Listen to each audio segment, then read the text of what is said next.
accroché dans les boucles d'un acrobate.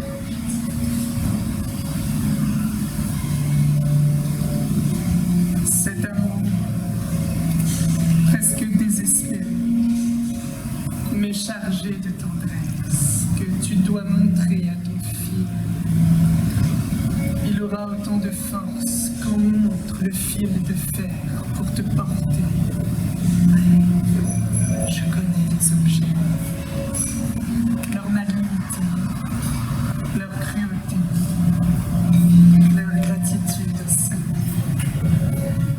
Le fil était mort, ou si tu veux muet, aveugle. Te voici. Il va vivre et parler.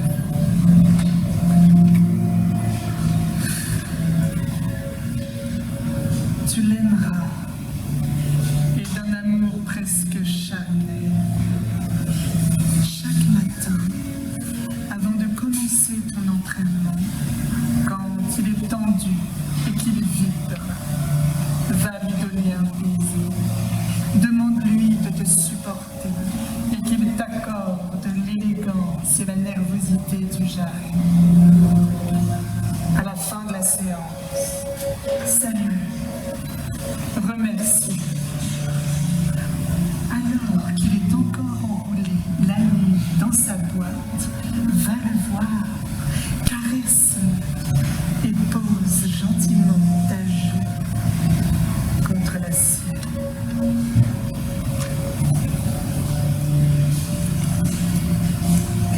Certains dompteurs utilisent la violence. Tu peux essayer de dompter ton fil. Méfie-toi. Le fil de fer, comme la panthère, est comme dit-on. Le peuple aime le sang. Apprivoise-le plutôt.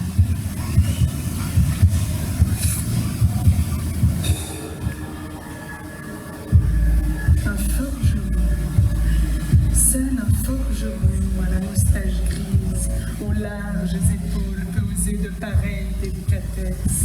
Saluer ainsi chaque matin son aîné, son enclume, alors ma belle.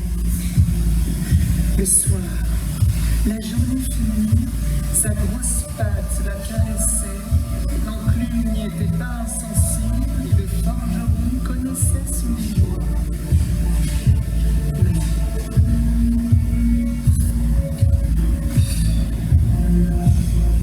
Ton fil de fer, charge-le de la plus belle expression, non de toi, mais de lui, tes beaux, tes sauts, tes danses, en argot d'acrobate, tes flic-flac, coupettes, saupérieux, etc. Tu les réussiras non pour que tu brilles, mais afin qu'un fil d'acier qui était mort et sans voix, enfin chante. Comme il t'en saura gré si tu es parfait dans tes attitudes, non pour ta gloire, mais la sienne. Que le public émerveillé l'applaudisse. Quel fil étonnant, comme il soutient son danseur et comme il l'aime. À son tour, le fil fera de toi le plus merveilleux danseur. Mais le sol te fera trébucher.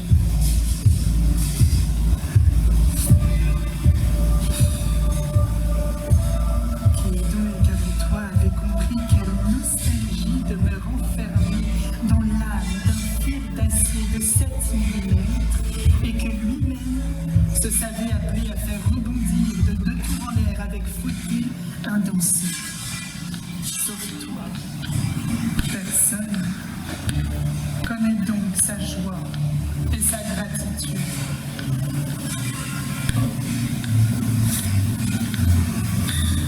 Je ne serais pas surpris quand tu marches par terre, que tu tombes et te fasses une entorse. Le fil te portera mieux, plus sûrement qu'une roue. Alors négligemment, je ouvert son portefeuille et je fouille. Donc parmi les vieilles photos, il y a des bulletins de paie, des tickets d'autobus périmés, je trouve une feuille de papier plié où il a tracé de curieux signes. Et le bout d'une ligne droite, qui représente le fil, des traits obliques à droite, des traits à gauche. Ce sont ses pieds. Ou plutôt, la place que prendraient ses pieds, ce sont les pas qu'il fera. Et on regarde de chaque trait un chiffre. Puisque, dans un art qui n'était soumis qu'à un entraînement hasardeux et empirique, il travaille à apporter la rigueur, la discipline chiffrée, et il vaincra. Tant que n'importe où qu'il sache lire, il connaît assez les chiffres pour mesurer les rythmes et les nombres.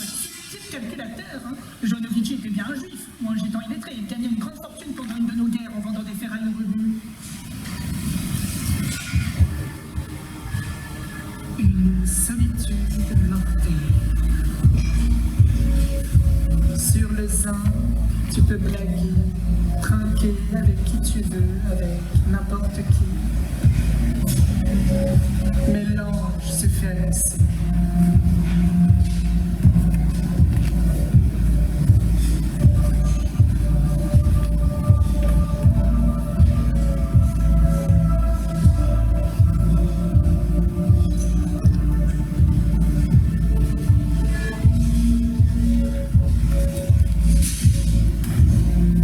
Sois seul pour le recevoir. L'ange, pour nous, c'est le soir, descendu sur la piste éblouissante. Que ta solitude, paradoxalement, soit en pleine lumière, et l'obscurité composée de milieux dieux qui te jugent, qui redoutent et espèrent ta chute. Peu importe, tu danseras, sûr, et dans une solitude désertique, les yeux bandés, si tu le peux, les paupières agrafées, mais rien, ni surtout les applaudissements ou les rires, n'empêchera que tu ne danses pour ton image. Tu es un artiste. Hélas, tu ne peux plus te refuser le précipice monstrueux de tes yeux. Narcisse danse. Mais c'est d'autre chose que de coquetterie, d'égoïsme et d'amour de soi qu'il s'agit. Si c'était de la mort elle-même, danse donc seule, pâle, livide, anxieux, de plaire ou de déplaire à ton image. Or, c'est ton image qui va danser pour toi.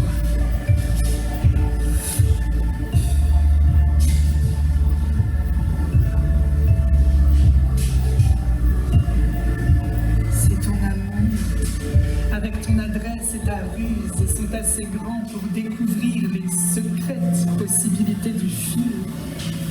Si la précision de tes gestes est parfaite, il se précipitera à la rencontre de ton pied coiffé de cuir. Ce n'est pas toi qui danseras, c'est le fil.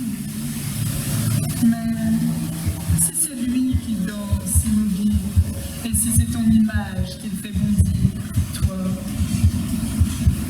donc seras-tu la mort dont je te parle. La mort dont je te parle n'est pas celle qui suivra ta chute, mais celle qui précède ton apparition sur le fil. C'est avant de l'escalader que tu meurs. Celui qui dansera sera mort, décidé à toutes les beautés, capable de toutes. Quand tu apparaîtras, une pâleur. Et non, je ne parle pas de la peur, mais de son contraire, d'une audace invincible. Une pâleur va te recouvrir. Malgré ton phare et tes paillettes, tu seras pleine. Ton âme livide. C'est alors que ta précision sera parfaite. Plus rien ne te rattachant au sol, tu pourras danser sans tomber. Mais veille de mourir avant que d'apparaître, et qu'un mort danse sur les fils. Et ta blessure où est-elle? Parce que moi je me demande où réside, où se cache la blessure secrète où tout homme court se réfugier si l'on attente à son orgueil quand on blesse. Cette blessure qui devient ainsi le fort intérieur, c'est elle qui va gonfler, emplir. Tout homme sait la rejoindre, au point de devenir cette blessure elle-même une sorte de cœur secret et douloureux. Si nous regardons d'un œil vide et avide, l'homme ou la femme qui passe, le chien aussi, ou l'oiseau, une casserole. Cette vitesse même de notre regard nous révélera d'une façon nette quelle est cette blessure et où il faut se replier lorsqu'il y a danger. Enfin, que dis-je, ils y sont déjà, gagnant par elle dont ils ont pris la forme, et pour elle, la solitude. Les voici tout entiers dans l'avachissement des épaules dont ils font qu'il est eux-mêmes. Toute leur vie affluent dans un pli méchant de la bouche et contre lequel ils ne peuvent rien et ne peuvent rien faire. Et puisque c'est par lui qu'ils connaissaient cette solitude absolue, incommunicable, ce château de l'âme, afin d'être cette solitude elle-même. Pour le funambule dont je parle, elle est visible dans son regard triste, qui doit renvoyer aux images d'une enfance misérable, inoubliable, où il se savait abandonné. Oui, c'est dans cette blessure, inguérissable puisqu'elle est lui-même, et dans cette solitude qu'il doit se précipiter. C'est là qu'il pourra découvrir la force, l'audace et l'adresse nécessaires à son art.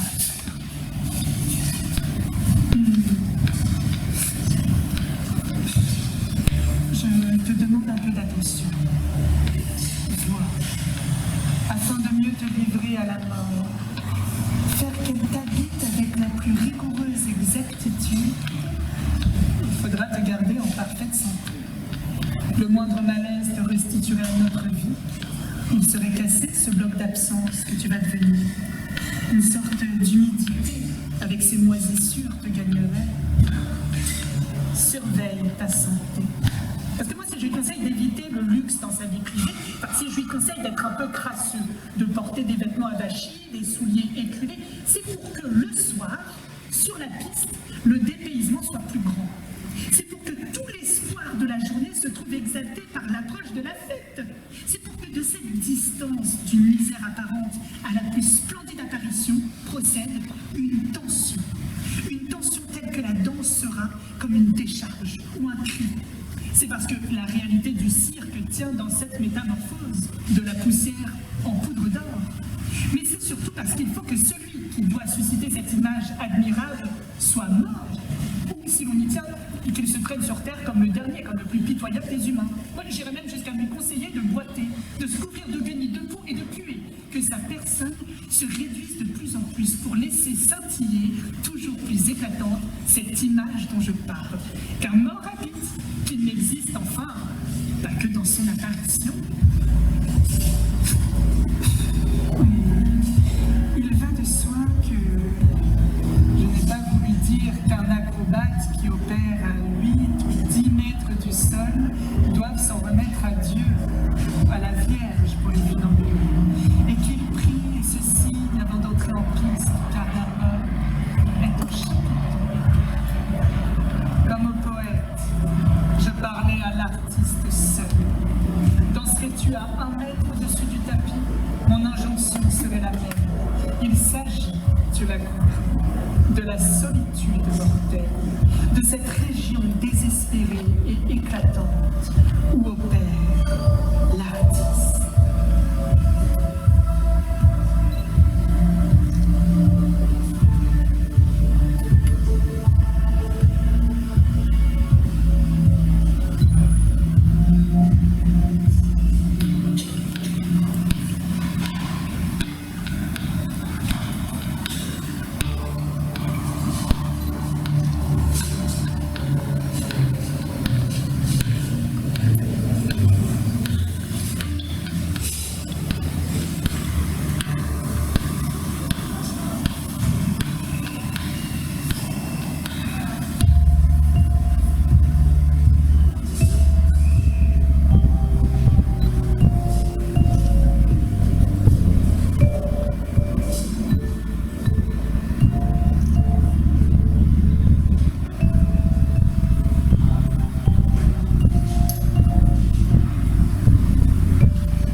tes muscles à réussir une parfaite exactitude.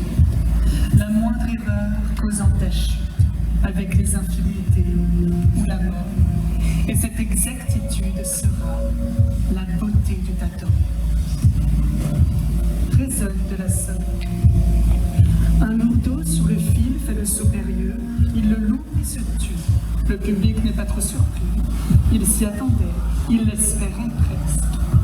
Toi, il faut que tu saches danser d'une façon si belle, avoir des gestes si purs, afin d'apparaître précieux et rare. Ainsi, quand tu te prépareras à faire le saut périlleux, le public s'inquiétera, s'indignera presque qu'un être si gracieux risque la mort. Mais tu réussis le saut et reviens sur le fil. Alors les spectateurs t'acclament, car ton adresse vient de préserver d'une mort impudique un très précieux danseur. Parce que s'il rêve lorsqu'il est seul, et s'il rêve à lui-même, probablement se voit-il dans sa gloire. Et sans doute 100 000 fois, il s'est acharné à saisir son image future. Lui, sur le fil, un sort de triomphe. Donc, il s'efforce à se représenter tel qu'il se voudrait. Et c'est à devenir tel qu'il se voudrait, tel qu'il se rêve, qu'il s'emploie. Certes, de cette image rêvée à ce qu'il sera sur le fil réel, il y aura loin. Mais c'est pourtant cela qu'il cherche. Ressembler plus tard à cette image de lui qu'il s'invente aujourd'hui. Et cela pour qu'étant apparu sur le fil d'acier ne demeure dans le souvenir du public qu'une image identique à celle qu'il s'invente aujourd'hui. Curieux projet, se rêver, rendre sensible ce rêve qui redeviendra rêve dans d'autres têtes. C'est bien l'effroyable mort, l'effroyable monstre qui te guette, qui sont vaincus par la mort dont je parlais. Ton maquillage excessif, outré, qu'il t'allonge les yeux jusqu'aux cheveux, tes ongles seront peints, qui, s'il est normal et bien pensant, marche sur un fil ou s'exprime en vers. C'est trop fou, homme ou femme, monstre à coup sûr. Plutôt qu'aggraver la singularité d'un pareil exercice, le phare va l'atténuer. Il est en effet plus clair qu'un être pareil, doré, tendre, équivoque enfin, se promène là, sans balancier, où n'aurait jamais l'idée d'aller des carleurs ni des notaires. Donc, fardé, somptueusement, jusqu'à provoquer dès son apparition la nausée. Au premier de tes tours sur le fil, on comprendra que ce monstre aux paupières mauves ne pouvait danser que là.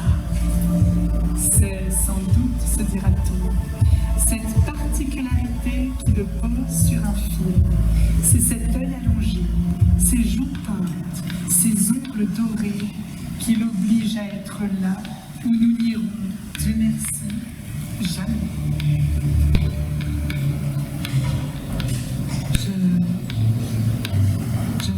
De me faire comprendre mieux, pour acquérir cette solitude absolue dont il a besoin, s'il veut réaliser son œuvre, tirée d'un néant qu'elle va combler et rendre sensible à la fois. Le poète peut s'exposer dans quelque posture qui sera pour lui la plus périlleuse. Cruellement, il écarte tout curieux, tout ami, toute sollicitation qui tâcherait d'incliner son œuvre vers le mur. Alors, s'il veut, il peut s'y prendre ainsi. Autour de lui, il lâche une odeur si nauséabonde, si noire, qu'il s'y trouve égaré, à demi asphyxié, lui-même par elle. Il le fuit, il est seul. Son apparente malédiction va lui permettre toutes les audaces, puisqu'aucun regard ne le trouble. Le voilà qui se meut dans un élément qui s'apparente à la mort, le désert. Sa parole n'éveille aucun écho. Ce qu'elle doit énoncer ne s'adressant plus à personne, ne devant plus être compris par ce qui est vivant. C'est une nécessité qui n'est pas exigée par la vie, mais par la mort qui va l'ordonner. Or, la solitude, je te l'ai dit, ne saurait être accordé que par la présence du public. Il faut donc que tu t'y prennes autrement et que tu fasses appel à un autre procédé. Oui, artificiellement, par un effet de ta volonté, tu devras faire entrer en toi cette insensibilité à l'égard du monde. À mesure que montent ces vagues, comme le froid partant des pieds gagner les jambes, les cuisses, le ventre de Socrate, leur froid saisit ton cœur et le gèle. Et non, encore une fois, non. Tu ne viens pas divertir le public, mais le fasciner. Avoue qu'il éprouverait une curieuse impression, ce public. Ce serait de la stupeur, la panique, s'il arrivait à distinguer clairement ce soir un cadavre marchant sur le fil. Leur froid saisit ton cœur et le gèle. Mais, et c'est ici le plus mystérieux, il faut en même temps qu'une sorte de vapeur s'échappe de toi, légère, et qui ne brouille pas tes angles, nous faisant savoir qu'en ton centre, un foyer ne cesse d'alimenter cette mort glaciale qui t'entrait par les pieds. Et ton costume, à la fois chaste et provoquant, c'est le maillot collant du cirque.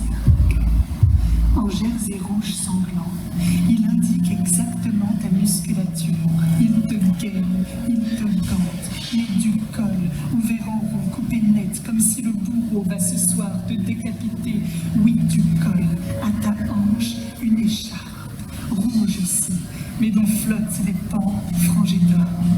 Les escarpins, rouges, l'écharpe, la ceinture, le bord du col, les rubans sous le genou sont brodés de paillettes d'or.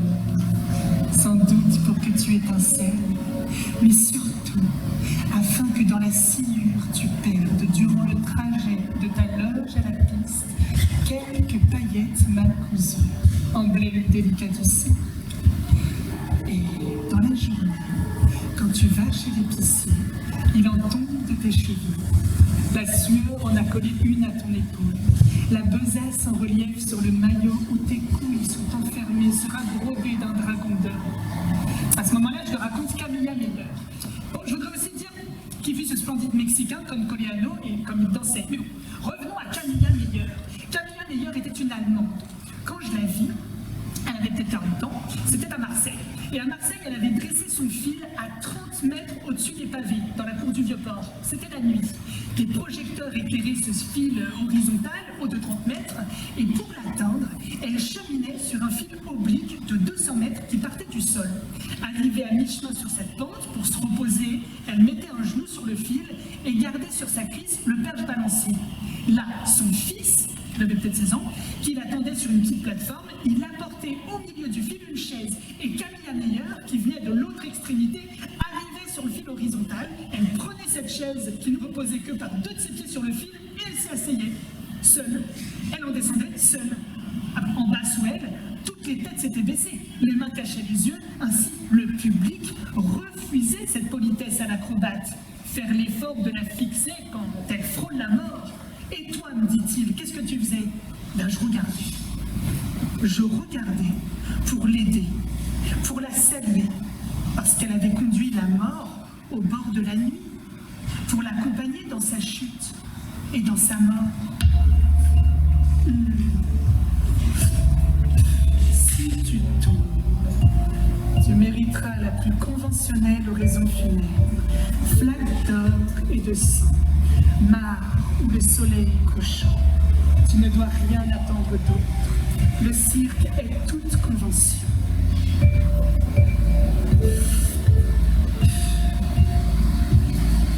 Pour ton arrivée en piste, crains la démarche prétentieuse. Tu entres. C'est une série de bonds, de sauts périlleux, de pirouettes, de roues qui t'amènent au pied de ta machine où tu grimpes en dansant. Oui, qu'au premier de tes bonds, préparés dans la coulisse, on sache déjà qu'on ira de merveille en merveille. Et danse, mais danse. Ton corps aura la vigueur arrogante d'un sexe congestionné, irrité.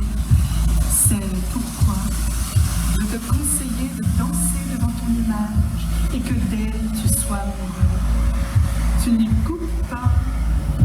C'est Narcisse qui danse, mais cette danse qui n'est autre que la tentative de ton corps pour s'identifier à ton image, comme le spectateur l'éprouve. Tu n'es plus seulement perfection mécanique et harmonieuse. De toi, une chaleur se dégage et nous chauffe, ton ventre brûle. Toutefois, ne danse pas pour nous, mais pour toi. Oui, car ce n'était pas une putain que nous venions voir, mais un amant solitaire au cirque, à la poursuite de son image qui se sauve et s'évanouit sur un fil de feu. Et toujours dans l'infernal contrée. C'est donc cette solitude qui va nous fasciner. Alors, en autre moment, la foule espagnole, elle attend celui où le taureau, d'un coup de corne, va découdre la culotte du torero. Par la déchirure, le sang et le sexe. D'ailleurs, c'est une sottise, la nudité, qui ne s'efforce pas à montrer que tu as exalté une blessure. Donc c'est donc un maillot que devra porter le funambule, car il doit être vêtu. Le maillot sera illustré. Un soleil brodé, étoiles, iris, oiseaux. Un maillot pour protéger l'acrobate contre la dureté des regards. Et afin qu'un accident soit possible, qu'un soir, le maillot cède, se déchire. Faut-il le dire, j'accepterais que le funambule vive le jour sous les apparences d'une vieille clocharde édentée couverte d'une perruque grise, parce qu'en la voyant, on saurait quel athlète se repose sous les loques, et l'on respecterait une si grande distance du jour à la nuit. Apparaître le soir, c'est ça. Et lui, le funambule, ne plus savoir qui serait son être privilégié, cette clocharde pouilleuse, ou le solitaire étincelant, ou ce perpétuel mouvement de elle à lui. Pourquoi danser ce soir? Sauter, bondir sous les projecteurs à 8 mètres du tapis sur un film? Eh bien, c'est qu'il faut que tu te trouves à la fois gibier et chasseur. Ce soir, tu t'es débusqué, tu te fuis et te cherches. Où étais-tu donc avant d'entrer en piste? Tristement épars dans tes gestes quotidiens, tu n'existais pas. Dans la lumière, tu éprouves la nécessité de l'ordonner. Chaque soir, pour toi seul, tu vas courir sur le fil, t'y tordre, t'y contorsionner à la recherche de l'être harmonieux, épars, égaré dans le fourré de tes gestes familiers. Nouer ton soulier, te moucher, te gratter, acheter du savon, mais tu t'approches et te saisis un instant. Et toujours dans cette solitude mortelle et blanche.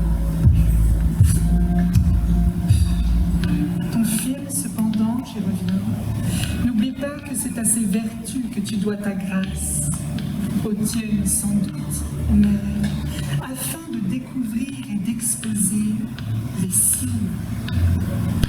Le jeune Messira, ni à l'un, ni à l'autre, joue avec lui. Agace-le de ton orteil, surprends-le avec ton talon, l'un à l'égard de l'autre. Ne redoutez pas la cruauté, coupante, elle vous fera scintiller. Mais toujours, surveillez de ne jamais perdre la plus exquise politesse. Sache contre qui tu triomphes. Contre nous, mais ta danse sera haineuse. On n'est pas artiste sans qu'un grand malheur s'en soit mêlé. De haine, contre quel Dieu? Et pourquoi le vaincre?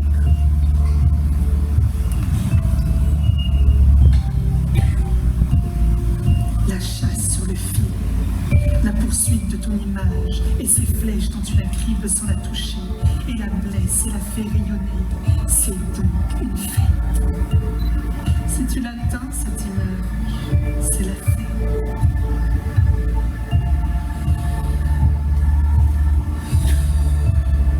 J'éprouve comme une curieuse soif.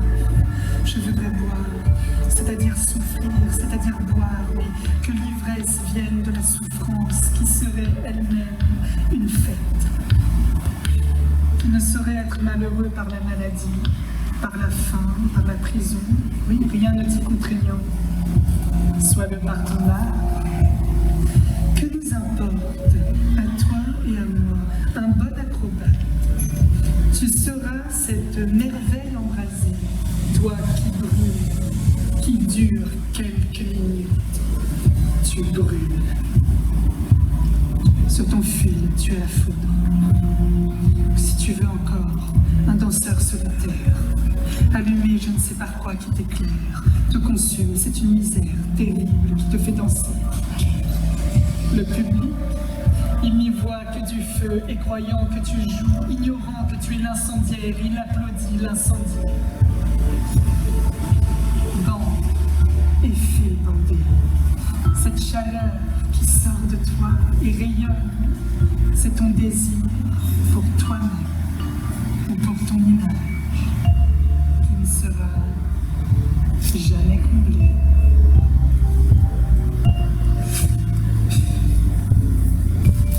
Les légendes gothiques parlent de saltimbanques qui, n'ayant pas autre chose, offraient à la Vierge leur tour. Devant la cathédrale, ils dansaient. Je ne sais pas à quel Dieu tu vas adresser tes jeux d'adresse, mais il t'en faut. Celui peut-être que tu feras exister pour une heure et pour ta danse. Avant ton entrée en Christ, tu étais un homme mêlé à la cohue des coulisses. Rien ne te distinguait des autres acrobates, des jongleurs, des trapézistes, des écuyères, des garçons de piste, des augustes.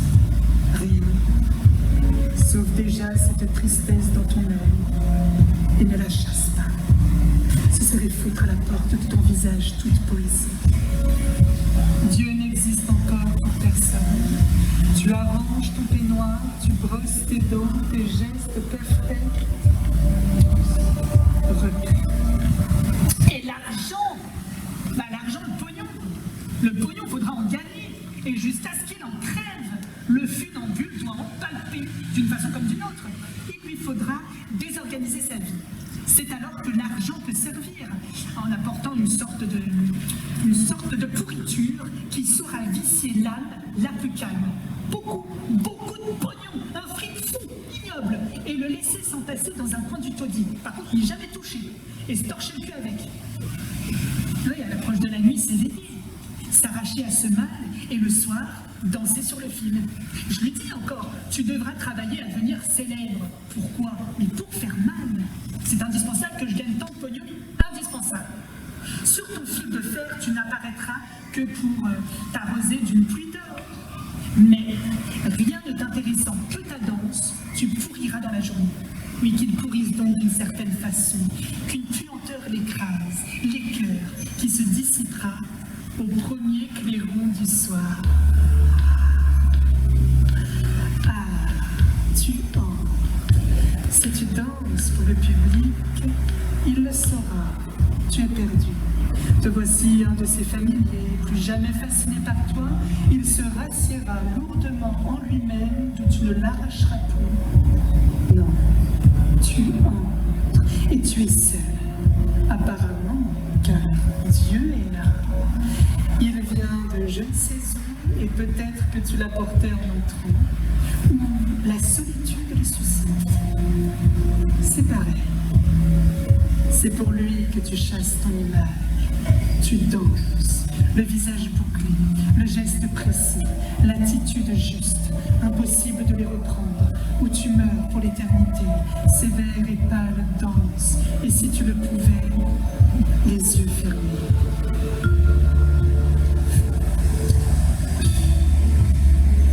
De quel Dieu je te parle? Je me le demande. Mais il est absence de critique et jugement absolu. Il voit ta chasse. Soit qu'il t'accepte et tu étincelles, ou bien il se détourne.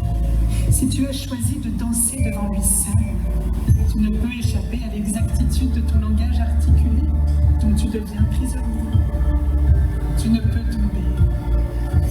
Mais Dieu ne serait donc que la somme de toutes les possibilités de ta volonté appliquée à ton corps sur ce fil de fer.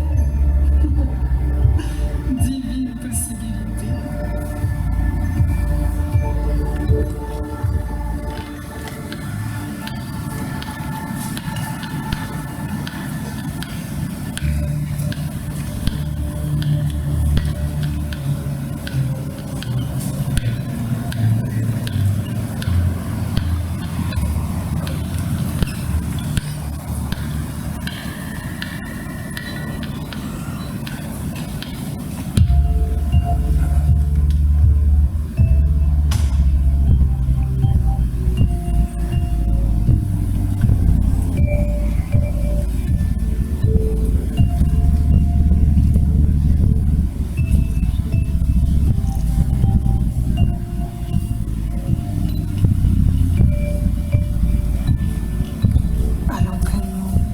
saut périlleux parfois t'échappe. Ne crains pas de considérer tes sauts comme autant de bêtes rétives que tu as la charge d'apprivoiser. Ce saut est en toi, indompté, dispersé, donc malheureux. Fais ce qu'il faut pour lui donner forme humaine. Un maillot rouge étoilé. Je désirais pour toi le plus traditionnel des costumes, afin que tu t'égares plus facilement de ton image.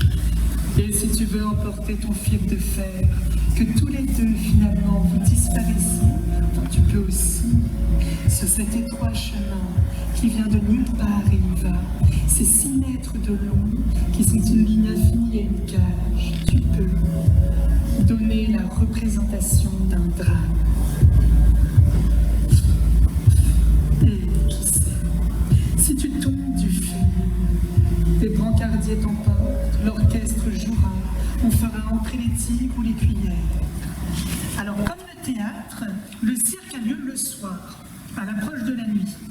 Il peut aussi bien se donner en plein jour. Mais si nous allons au théâtre, c'est pour pénétrer dans le vestibule, dans l'antichambre de cette mort précaire que sera le sommeil. Car c'est une fête qui aura lieu à la tombée du jour, la plus grave, la dernière, quelque chose de très proche de nos funérailles. Quand le rideau se lève, nous entrons dans un lieu où se préparent les simulacres infernaux. C'est le soir, afin qu'elle soit pure, cette fête, qu'elle puisse se dérouler sans risquer d'être interrompue par une pensée, par une exigence pratique qui pourrait la détériorer. Mais le cirque, il exige une attention aiguë, totale. Ce n'est pas notre fête qui s'y donne, c'est un jeu d'adresse qui exige que nous restions en éveil.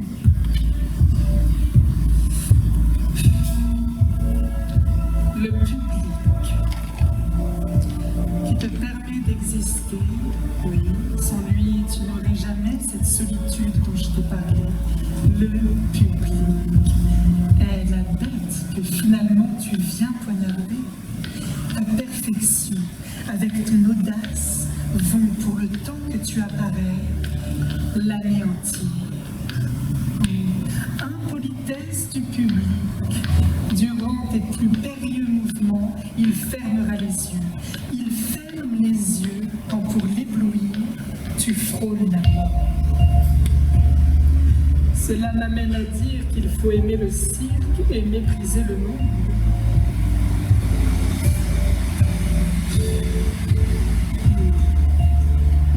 Une énorme bête, remontée des époques diluviennes, se pose pesamment sur les vides.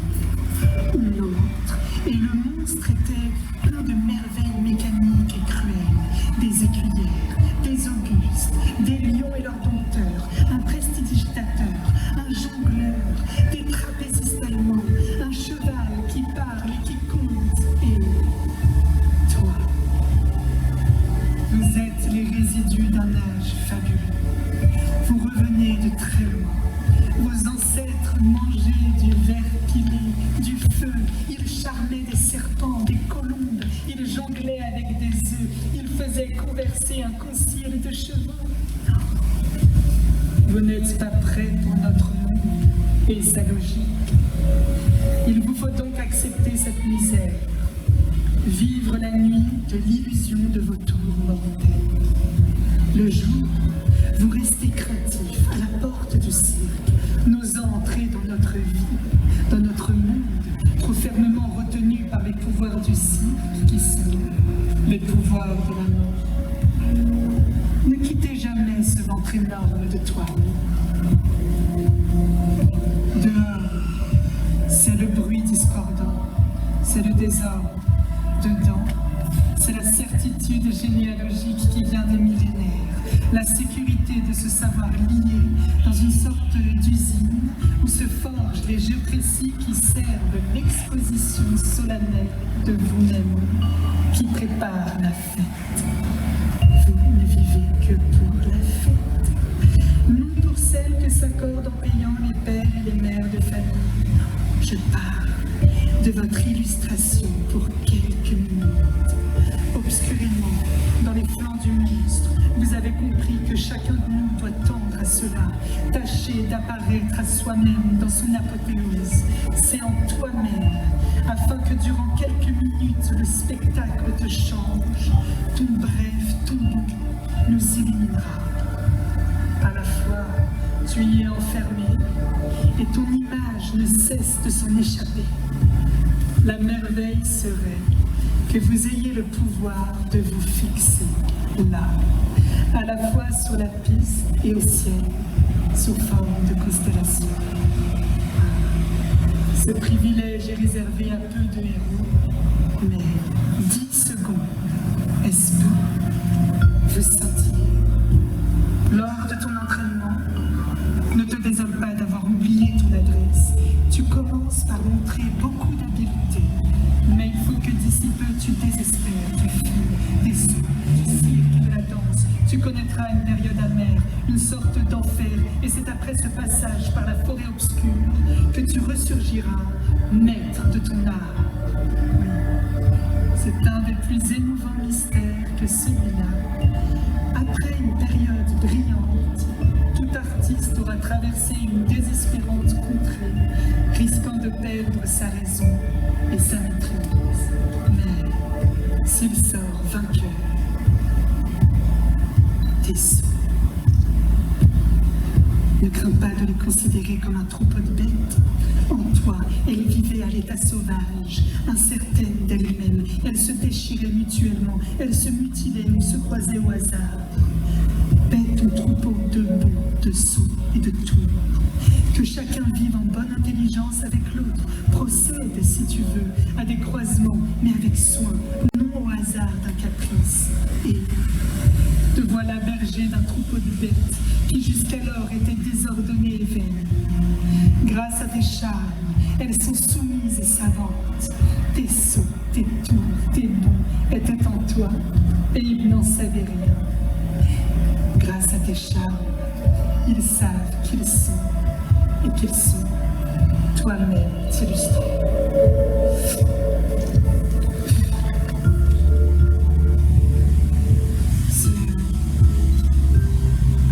Ce ne sont que de vains, de maladroits conseils que je t'adresse. Personne ne saurait les suivre, mais je ne voulais pas autre chose que cela. Écrire à propos de cet art un poème dont la chaleur montra tes joues. Il s'agissait de t'enflammer